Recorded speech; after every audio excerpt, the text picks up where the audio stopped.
नमस्कार। दूरदर्शन के खास कार्यक्रम फ्लैशबैक अरुणाचल 2021 में आपका स्वागत है।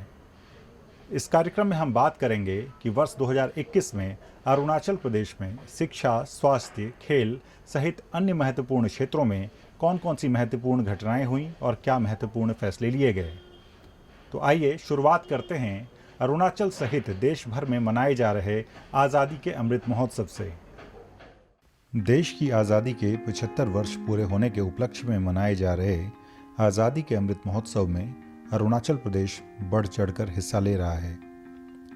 देश की आज़ादी में योगदान देने वाले राज्य के स्वतंत्रता सेनानियों और गुमनाम वीरों पर बीते अगस्त महीने में अरुणाचल प्रदेश विधानसभा में चर्चा हुई।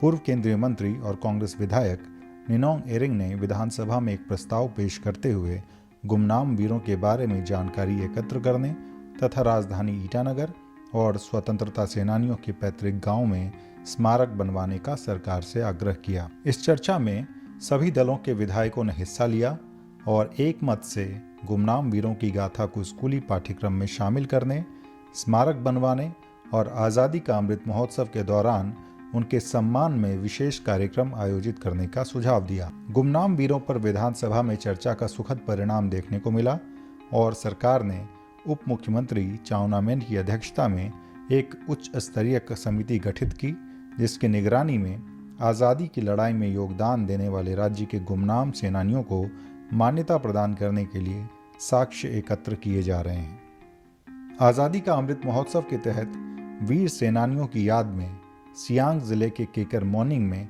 अप्रैल महीने में सियांग नदी के किनारे एक कार्यक्रम आयोजित किया गया, जिसमें स्वास्थ्य मंत्री आलो लेबांग, स्थानीय विधायक ओजिंग तासिंग और बड़ी संख्या में लोग मौजूद थे।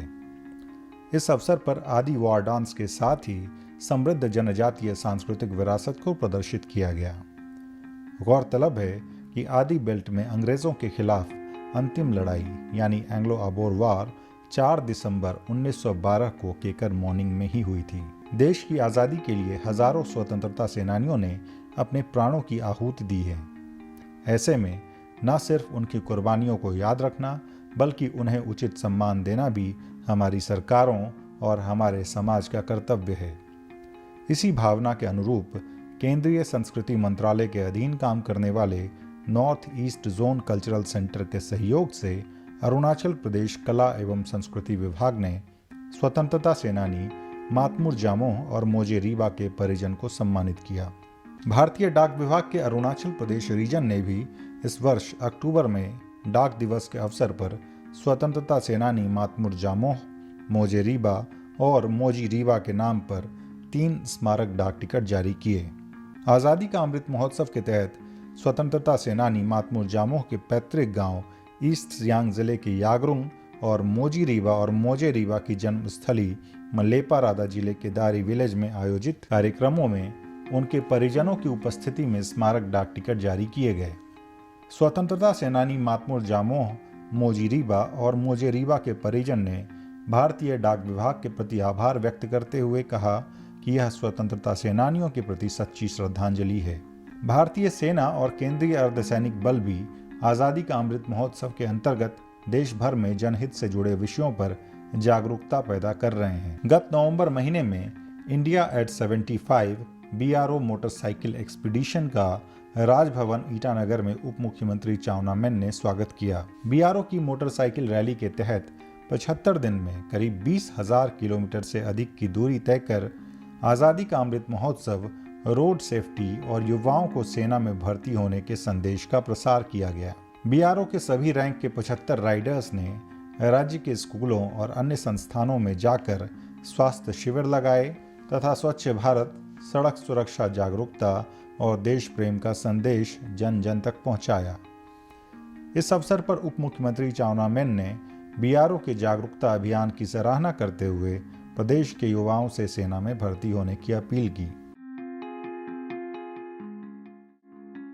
साल 2020 में आए कोरोना संकट ने दुनिया भर के स्वास्थ्य क्षेत्र को प्रभावित किया है।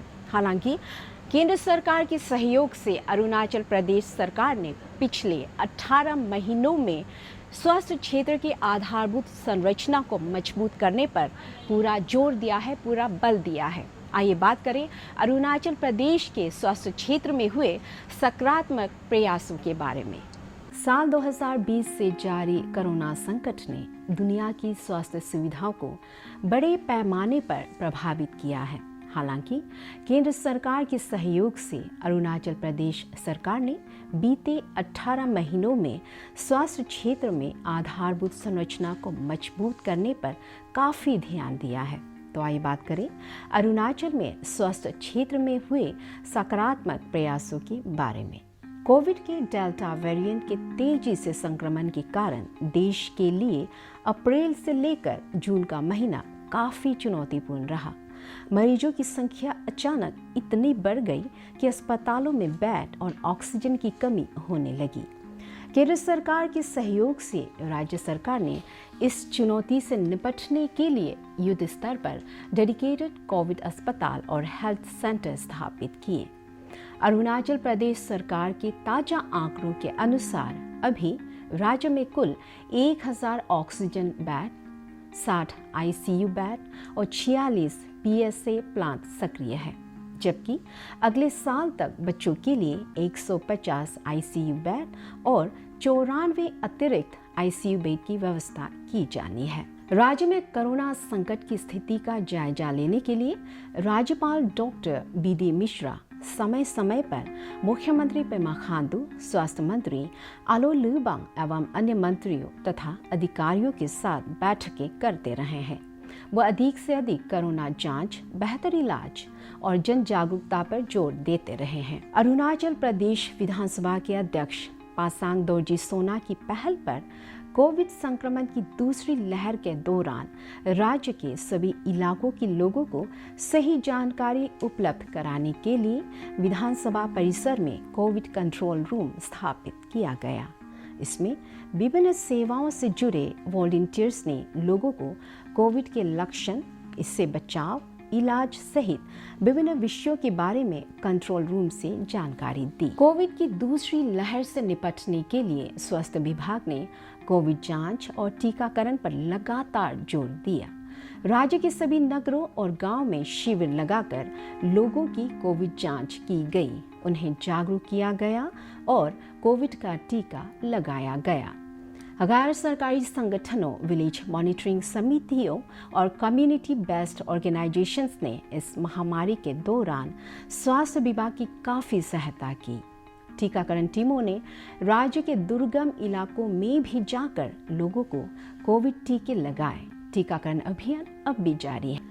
कोविड की दूसरी लहर के दौरान राज्य के सबसे बड़े मेडिकल इंस्टीट्यूट तोमो रिबा स्वास्थ्य एवं चिकित्सा विज्ञान संस्थान ट्रिम्स सहित ज़्यादातर बड़े अस्पतालों में कोविड जांच और इलाज चल रहा था। ऐसी अन्य बीमारियों से ग्रस्त लोगों के लिए अस्पताल में ऑफलाइन ओपीडी सर्विस जारी रखने से उनको कोविड संक्रमण का खतरा था। ऐसी स्थिति में घर बैठे ही अन्य रोगों से पीड़ित लोगों को विशेषज्ञ चिकित्सकों की सलाह मिल सके और वे जरूरी दवाएं ले सकें। इस दिशा में राज्य के स्वास्थ्य विभाग ने 19 अप्रैल से ट्रिम्स नाहरलगुन में ई संजीवनी ओपीडी शुरू की। वायरस और बैक्टीरिया फैलाने वाली बीमारियों के प्रभावी नियंत्रण के लिए इनसे होने वाली बीमारियों की जांच के लिए आधुनिक सुविधाओं से लैस लेबोरेटरी जरूरी है। इस दिशा में एक महत्वपूर्ण कदम के तहत इस वर्ष तोमो रिबा स्वास्थ्य एवं चिकित्सा विज्ञान संस्थान ट्रिम्स नाहरलगुन में बायो सेफ्टी लेवल 3 लेबोरेटरी स्थापित किया गया। नॉर्थ ईस्ट में गुवाहाटी के बाद ईटानगर में दूसरे बायो सेफ्टी लेवल 3 के स्थापना पर प्रसन्नता व्यक्त करते हुए स्वास्थ्य मंत्री आलो लिबांग ने कहा कि इससे वायरस और बैक्टीरिया से होने वाली बीमारियों पर सुरक्षा के साथ रिसर्च किया जा सकेगा।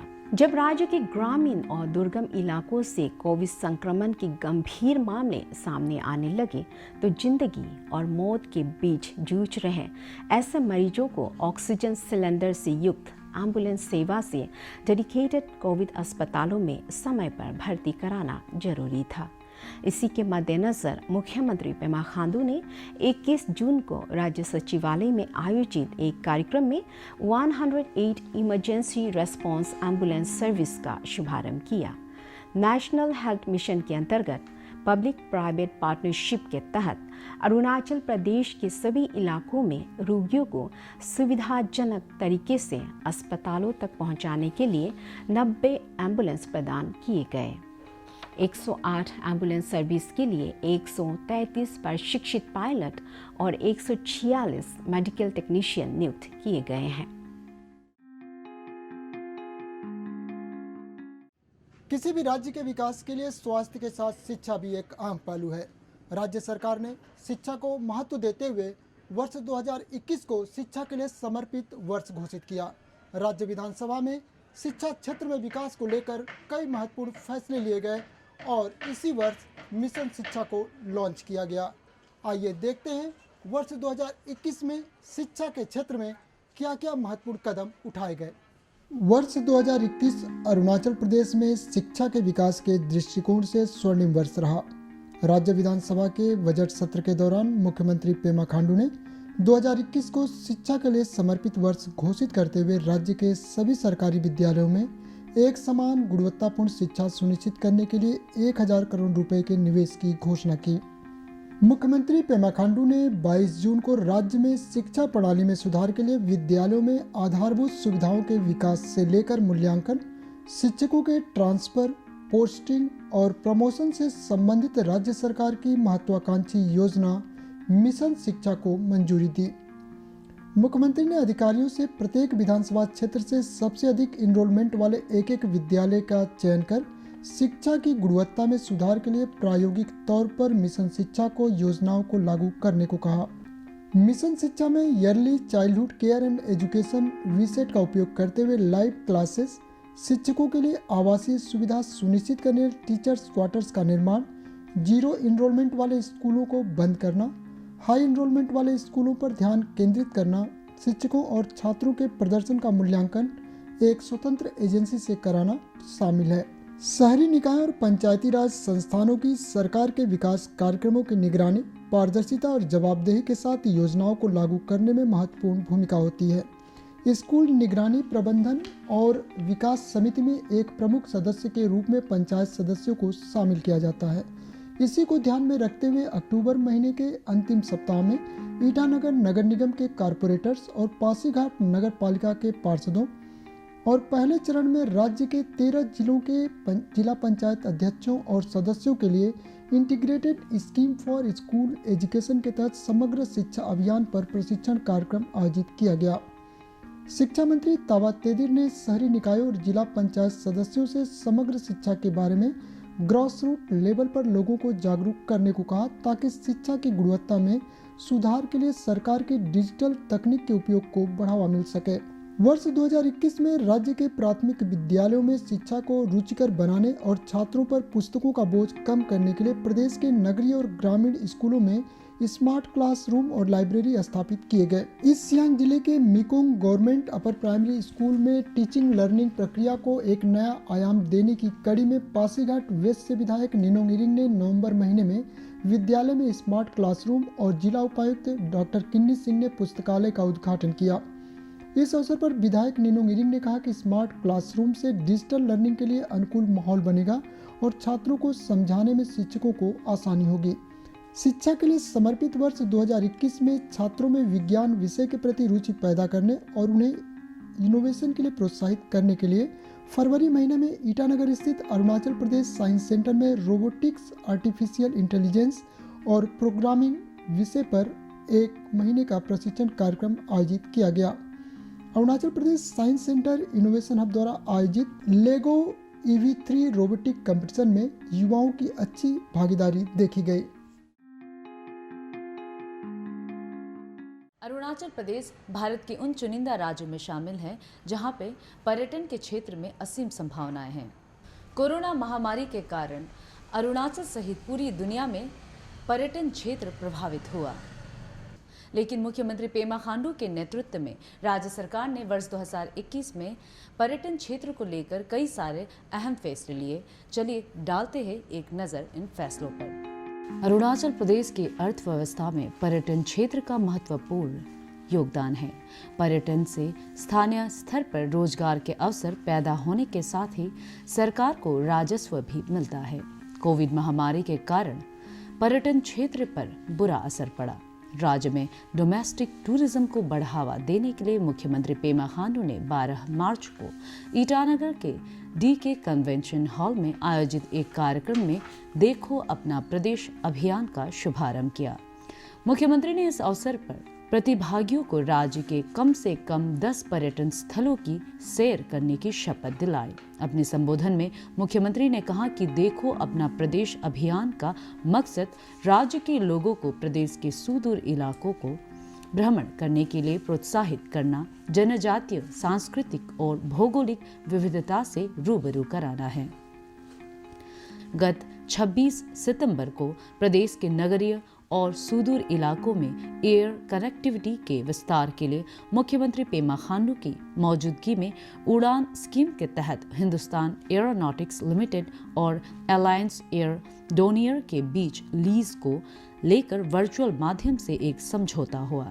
इसके तहत तुतिंग, मेचुका, पासीघाट, जीरो, विजयनगर, दिरांग और दापोरिजो को हिंदुस्तान एरोनॉटिक्स लिमिटेड और अलायंस एयर डोनियर की फिक्स्ड विंग फ्लाइट सर्विसेज से जोड़ने का प्रस्ताव है, जिसमें पासीघाट और तेजू से उड़ान सेवा शुरू हो चुकी है।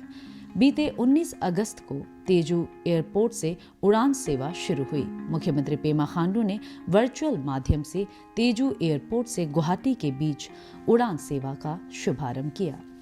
रेलवे सेवाओं के विस्तार के नजरिए से भी वर्ष 2021 ऐतिहासिक रहा। पूर्वोत्तर सीमांत रेलवे ने दिसंबर महीने में नाहरलगुन तिनसुकिया और Naharlagun Guwahati Vistadome tourist special train सेवा शुरू की, जो अरुणाचल और असम दोनों राज्यों में पर्यटन को बढ़ावा देने में मील का पत्थर साबित हुआ। 19 नवंबर को नाहरलगुन रेलवे स्टेशन पर आयोजित समारोह में मुख्यमंत्री पेमा खांडू ने Naharlagun Tinsukia Vistadome tourist special train को हरी झंडी दिखाकर रवाना किया। इस ट्रेन सेवा से पर्यटकों को ब्रह्मपुत्र नदी, बोगीबिल, चाय के बागान, मनोरम पर्वत श्रेणियों, वनों और वन्य जीवों के अलावा असम और अरुणाचल प्रदेश की समृद्ध संस्कृति का लुत्फ उठा सकेंगे। इसके अलावा कोरोना संकट के कारण 1.5 साल से बंद पड़ी नाहरलगुन दिल्ली ट्रेन सेवा की बहाल की गई। सियांग नदी और इससे लगे हुए मनोरम पर्वत घाटियां और बागवानी राज्य के सियांग बेल्ट सहित कई जिलों में खुशहाली और पर्यटन का आधार है। राज्य सरकार ने अरुणाचल प्रदेश में सांस्कृतिक, साहसिक और इको पर्यटन के विस्तार की तरफ देश विदेश के पर्यटकों का ध्यान आकर्षित करने के लिए 20 दिसंबर को पासीघाट में सियांग रिवर फेस्टिवल आयोजित किया गया, जिसमें राज्य के अलावा पूर्वोत्तर के कई राज्यों ने हिस्सा लिया। इस फेस्टिवल के दौरान आयोजित लोक नृत्य कार्यक्रमों में पूर्वोत्तर की सांस्कृतिक विविधता में एकता की झलक देखने को मिली। राज्य सरकार ने इसे और खास बनाते हुए सियांग रिवर फेस्टिवल के उपलक्ष्य में पासीघाट में राज्य कैबिनेट की बैठक की और जिला उपायुक्तों के साथ अरुणाचल ई प्रगति की भी बैठक हुई। दोस्तों, हमारे देश में कानून का शासन बनाए रखने के लिए सबसे ज़रूरी है लॉ एंड ऑर्डर, यानी कानून और व्यवस्था का सही तरीके से लागू होना। आइए देखते हैं वर्ष 2021 में अरुणाचल प्रदेश सरकार ने लॉ एंड ऑर्डर को लागू करने के लिए क्या क्या महत्वपूर्ण कदम उठाए हैं। अरुणाचल में कानून और व्यवस्था को बनाए रखने को प्राथमिकता देते हुए राज्य सरकार ने वर्ष 2021 में नए पुलिस स्टेशनों की स्थापना और राज्य पुलिस के लिए बुनियादी सुविधाओं के विस्तार पर जोर दिया।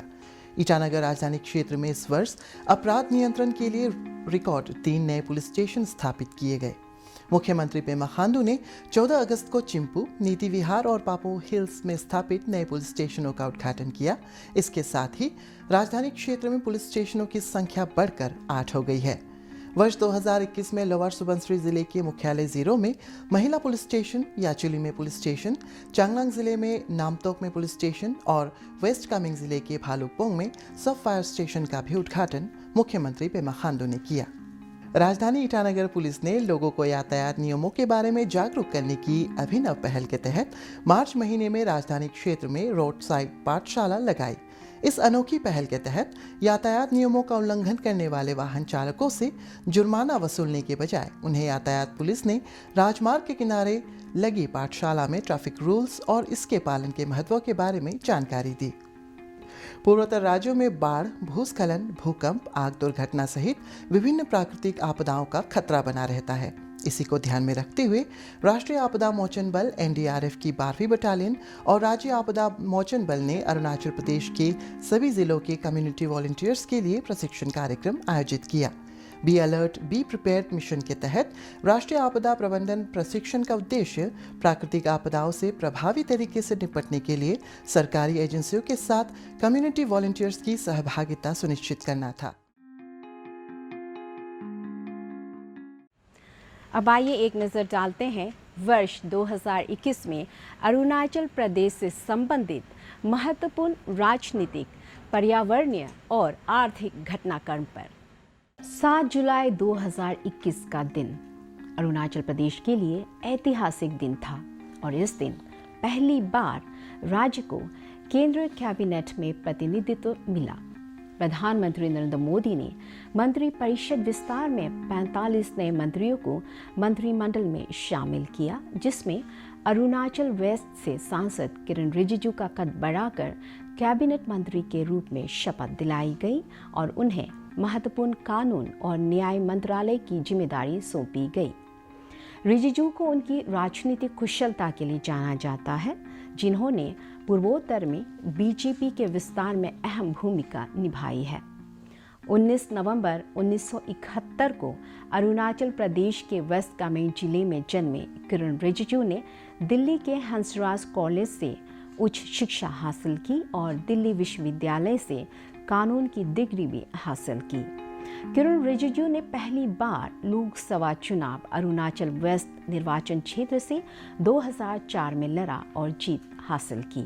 हालांकि वो 2009 के लोकसभा चुनाव में 1314 वोट के छोटे अंतर से हार गए, लेकिन 2014 में रिजिजू ने फिर से वो सीट जीती, जिसके बाद उन्हें प्रधानमंत्री नरेंद्र मोदी के मंत्रिपरिषद में गृह राज्य मंत्री की जिम्मेदारी दी गई।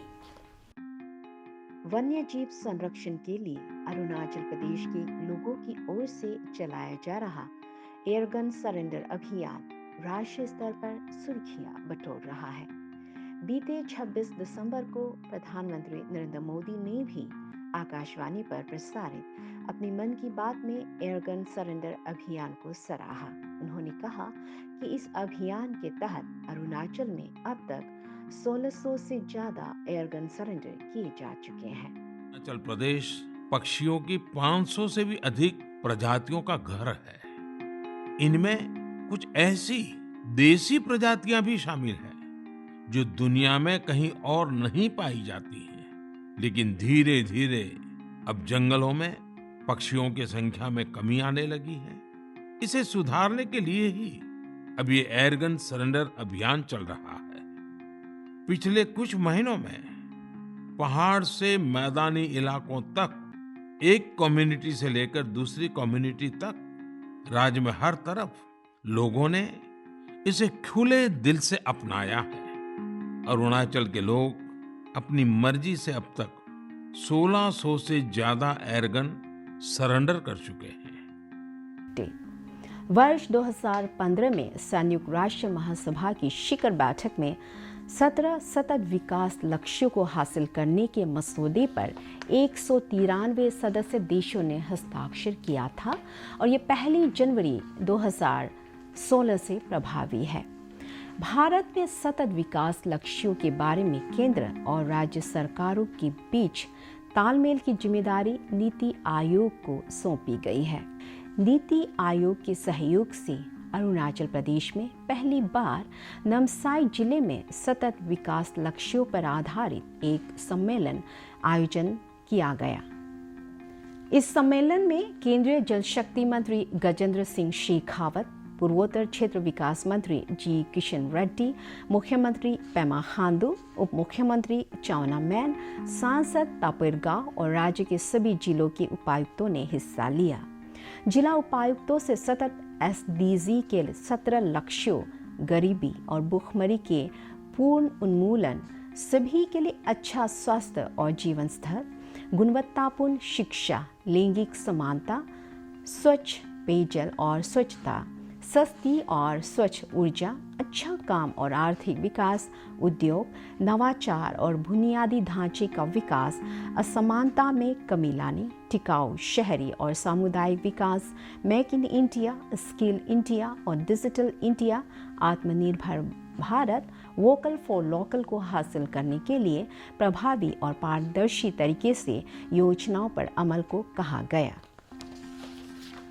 अरुणाचल प्रदेश के इतिहास में पहली बार 14 नवंबर को राज्य कैबिनेट की बैठक राजधानी ईटानगर से बाहर पाक्के केसांग जिले में स्थित पाक्के टाइगर रिजर्व में आयोजित की गई।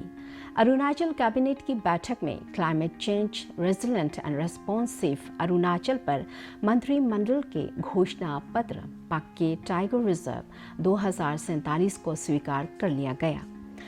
मंत्रिमंडल की बैठक के बाद संवाददाताओं को संबोधित करते हुए मुख्यमंत्री ने कहा कि COP26 में प्रधानमंत्री नरेंद्र मोदी द्वारा 2070 तक भारत को जीरो कार्बन उत्सर्जन राष्ट्र बनाने के लिए 5 सूची घोषणा पत्र के पालन को लेकर राज्य सरकार प्रतिबद्ध है। श्री खांडू ने कहा कि आज़ादी का अमृत महोत्सव के तहत राज्य सरकार जलवायु परिवर्तन से निपटने के लिए 75 बिंदुओं पर काम करेगी।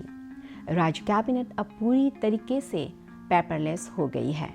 मुख्यमंत्री पेमा खांडू की अध्यक्षता में पाक्के टाइगर रिजर्व में आयोजित राज्य कैबिनेट की बैठक के दौरान ई कैबिनेट पोर्टल को लॉन्च किया गया।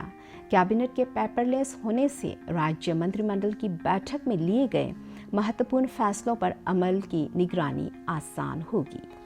अरुणाचल प्रदेश की जैव विविधता के अनुकूल स्थानीय जनजातियों के लिए सतत आय के स्रोत पैदा करने की दिशा में एक महत्वपूर्ण कदम के तहत राज्य के कीमिन में केंद्र विज्ञान और प्रौद्योगिकी राज्य मंत्री डॉक्टर जितेंद्र सिंह ने पूर्वोत्तर की जनजातियों के लिए एक नए bio centre for bio resources and sustainable development का उद्घाटन किया। यह जैव संसाधन और सतत विकास केंद्र राज्य में जनजातीय समुदाय की सामाजिक आर्थिक स्थिति के उत्थान में मदद करेगा और 4 जिलों के 50 से अधिक गांव को कवर करने वाले बायोटेक सेंटर से अगले 2 वर्षों में 10,000 से अधिक किसानों को लाभ होगा। नियमित विकास को बढ़ावा दिया जाएगा। वर्ष 1972 में नॉर्थ ईस्ट फ्रंटियर एजेंसी नेफा से केंद्र शासित प्रदेश अरुणाचल प्रदेश के नामकरण के अगले वर्ष जनवरी में 50 वर्ष पूरे होने के उपलक्ष्य में राज्य के अलावा देश के अन्य राज्यों में भी स्वर्ण जयंती समारोह आयोजित किए जाएंगे। राज्य विधानसभा के अध्यक्ष पासांग दोरजी सोना को अरुणाचल स्वर्ण जयंती समारोह का चेयरमैन बनाया गया है और उन्होंने 10 नवंबर को ईटानगर में इस ऐतिहासिक समारोह का लोगो जारी किया। शहरी निकायों और पंचायती राज संस्थाओं को मजबूत बनाने के नजरिए से जनवरी 2021 ऐतिहासिक रहा। जनवरी महीने में ईटानगर नगर निगम अस्तित्व में आया और ईटानगर में आयोजित शपथ ग्रहण समारोह में नवनिर्वाचित कॉरपोरेटर्स को शपथ दिलाई गई। कॉरपोरेटर तामे फासांग ने ईटानगर नगर निगम के पहले मेयर और बीरी बासांग ने डिप्टी मेयर के रूप में शपथ ली। पंचायती राज संस्थानों की लंबे समय से चली आ रही शक्तियों के हस्तांतरण की मांग को राज्य सरकार ने इस वर्ष 8 अक्टूबर को पूरा करते हुए जिला परिषद के लिए अलग से विकास फंड आवंटित करने की घोषणा की। ईटानगर में पंचायती राज संस्थाओं के लिए शक्तियों के हस्तांतरण कार्यक्रम का शुभारंभ करते हुए मुख्यमंत्री पेमा खांडू ने कहा कि FFC ग्रांट के अतिरिक्त पंचायती राज संस्थाओं को SOR से 10% दिया जाएगा। उन्होंने कहा कि पंचायतों को धनराशि का हस्तांतरण आबादी और क्षेत्र के आधार पर 50-50 के अनुपात में किया जाएगा। श्री खांडू ने बताया कि पंचायतों को 70% बेसिक ग्रांट जबकि 30% प्रदर्शन के आधार पर ग्रांट मुहैया कराए जाएंगे। बताते हुए मुख्यमंत्री पेमा खांडू ने 12 मार्च को ईटानगर में आयोजित एक कार्यक्रम के दौरान 5 मोबाइल डिजिटल मूवी थिएटर्स वाहनों को DK कन्वेंशन सेंटर परिसर से हरी झंडी दिखाकर रवाना किया। मुख्यमंत्री पेमा खांडू ने कहा कि मोबाइल डिजिटल मूवी थिएटर्स के माध्यम से ग्रामीण क्षेत्रों और छोटे शहरों के लोगों को विश्व स्तर की फिल्मों से आनंदित होने का अवसर मिलेगा। इससे लोगों में शिक्षा का भी प्रसार होगा। उन्होंने बताया कि mobile digital movie theatre east Siang, Gurung Kumey, lower Subansiri, Namsai और तवांग जिले में स्थित होंगे।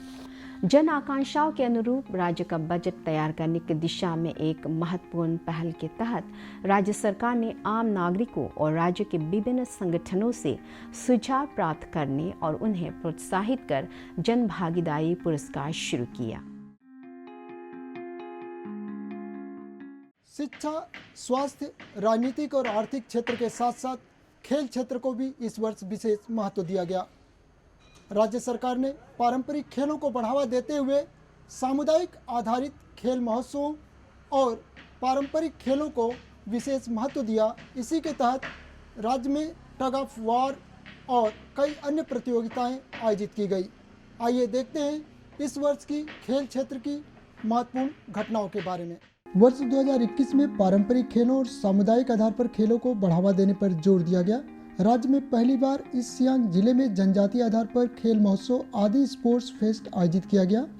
आदि यूथ विंग द्वारा आयोजित इस खेल महोत्सव के उद्घाटन समारोह में राज्य के खेल मंत्री मामा नातुंग और समापन समारोह में मुख्यमंत्री पेमा खांडू ने हिस्सा लिया।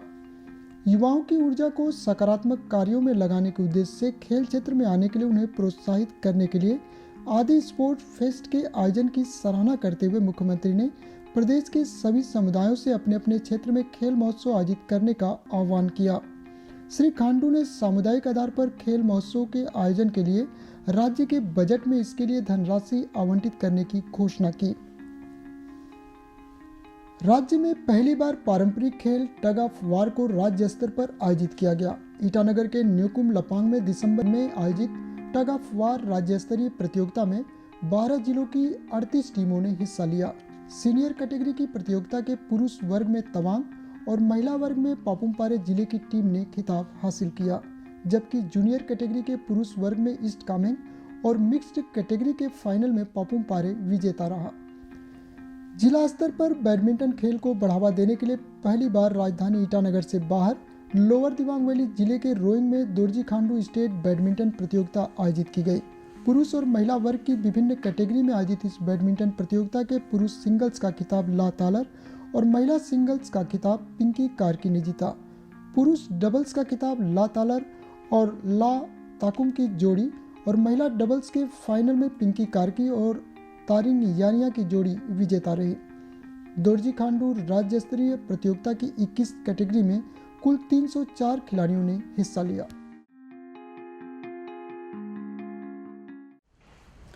देश को आत्मनिर्भर बनाने के मकसद से प्रधानमंत्री नरेंद्र मोदी ने मई 2020 में आत्मनिर्भर भारत मिशन की शुरुआत की थी, जिसके तहत राज्य को आर्थिक तौर पर आत्मनिर्भर बनाने के प्रयास किए जा रहे हैं। चलिए एक नज़र डालते हैं अरुणाचल को आत्मनिर्भर बनाने के 2021 में लिए गए निर्णयों पर। मुख्यमंत्री पेमा खांडू ने अरुणाचल को आत्मनिर्भर बनाने के लिए आत्मनिर्भर कृषि और आत्मनिर्भर बागवानी क्रेडिट लिंक्ड स्कीम का शुभारंभ किया। इन दोनों योजनाओं के संबंध में मुख्यमंत्री की मौजूदगी में राज्य सरकार और नाबार्ड सहित राज्य के कार्यरत बैंकों के बीच एक समझौते पर हस्ताक्षर किए गए। अपने संबोधन में मुख्यमंत्री ने कहा कि इन योजनाओं के अंतर्गत किसानों और स्व सहायता समूहों को कृषि और बागवानी क्षेत्र में उद्यम के लिए राज्य सरकार और संबंधित बैंक 45% सहायता प्रदान करेंगे। उन्होंने कहा कि इस योजना के लाभार्थियों का चयन जिले के उपायुक्तों की अध्यक्षता में एक समिति करेगी। मुख्यमंत्री ने बताया कि किसानों और महिला स्व सहायता समूहों को आत्मनिर्भर बनाने के लिए राज्य सरकार जरूरी कदम उठा रही है। आत्मनिर्भर कृषि क्रेडिट लिंक्ड स्कीम के लिए बजट में 120 करोड़ रुपए और आत्मनिर्भर बागवानी क्रेडिट लिंक्ड स्कीम के लिए 60 करोड़ रुपए का प्रावधान किया गया है। कोविड महामारी से प्रभावित अर्थव्यवस्था को गति प्रदान करने, ग्रामीण क्षेत्र में रोजगार के अवसर पैदा करने और वोकल फॉर लोकल को बढ़ावा देने के लिए वर्ष 2021 में स्व सहायता समूहों के गठन, SHG मेंबर्स का कौशल विकास और उन्हें उद्यम शुरू करने के लिए तकनीकी और वित्तीय सहायता मुहैया कराने पर जोर दिया। राज्य में अब तक 3,796 स्व सहायता समूह गठित किए जा चुके हैं, जिसमें से ज्यादातर महिलाएं हैं। राज्य सरकार और राज्य में कार्यरत बैंकों के बीच SHG आसन शर्तों पर ऋण मुहैया कराने के संबंध में समझौते भी किए गए। अरुणाचल प्रदेश में सब्जियों और फलों के अलावा चाय, कॉफी, बड़ी इलायची, हल्दी और अदरक का उत्पादन व्यापक पैमाने पर होता है। किसानों के बीच उत्पादों के प्रसंस्करण और विपणन के विषय में जागरूकता की कमी और एक कॉमन प्लेटफॉर्म न होने से उन्हें अपने उत्पादों की अच्छी कीमत नहीं मिल पाती है। इस दिशा में एक महत्वपूर्ण कदम उठाते हुए मुख्यमंत्री पेमा खांडू ने 12 जनवरी को राज्य सचिवालय परिसर में स्थानीय ऑर्गेनिक उत्पादों को बढ़ावा देने और लोगों को ऐसे उत्पाद खरीदने के लिए प्रोत्साहित करने हेतु Arunachal fresh food product outlet का उद्घाटन किया। इस आउटलेट में राज्य में फार्म प्रोड्यूसर्स ऑर्गेनाइजेशंस द्वारा अलग अलग स्थानों पर ऑर्गेनिक तरीके से उगाए गए उत्पादों जैसे फल, सब्जियां, ड्राई फूड, चाय की पत्ती और अन्य प्रसंस्कृत खाद्य सामग्री उपलब्ध कराई जा रही है। दोस्तों, वर्ष 1971 यानी 1971 में भारत और पाकिस्तान के बीच हुई युद्ध में भारत की जीत के 50 वर्ष पूरे होने के उपलक्ष्य में स्वर्णिम विजय मशाल देश के अलग अलग हिस्सों से निकाली गई और इस मशाल को अरुणाचल प्रदेश के महत्वपूर्ण स्थानों में भी लाया गया और इस उपलक्ष्य में कई कार्यक्रमों का आयोजन भी किया गया।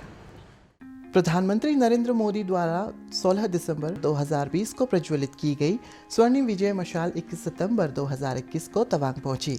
भारतीय सेना की 5 माउंटेन डिवीजन के मेजर जनरल जुबीन ए मीनवाला ने मुख्यमंत्री पेमा खांडू को स्वर्णिम विजय मशाल प्रदान की। मुख्यमंत्री पेमा खांडू ने कहा है कि 1971 के भारत पाक युद्ध में भारत को मिली विजय के 50 वर्ष पूरे होने की खुशी में निकाली गई स्वर्णिम विजय मशाल का हिस्सा बनने में अरुणाचल प्रदेश को गर्व है। स्वर्णिम विजय मशाल 7 अक्टूबर को राजधानी ईटानगर पहुंची। राजभवन में आयोजित स्वर्णिम विजय मशाल समारोह में राज्यपाल डॉक्टर BD मिश्रा, सेना के अधिकारियों और जवानों, स्कूली बच्चों सहित बड़ी संख्या में लोगों ने हिस्सा लिया। राज्यपाल ने ब्रिगेडियर N रोमियो सिंह से विजय मशाल ग्रहण किया। अपने संबोधन में राज्यपाल ने भारत माता की सुरक्षा और रक्षा के लिए देशभक्ति की भावना के साथ आगे बढ़ने का आह्वान किया। तो आपने देखा कि शिक्षा, स्वास्थ्य, खेल, आज़ादी के अमृत महोत्सव सहित अन्य क्षेत्रों में अरुणाचल प्रदेश में कौन कौन से महत्वपूर्ण फैसले हुए और कौन कौन सी महत्वपूर्ण घटनाएं हुई। इसी के साथ हम लेते हैं विदा। आप सभी को दूरदर्शन परिवार की ओर से नए साल की शुभकामनाएं। नमस्कार।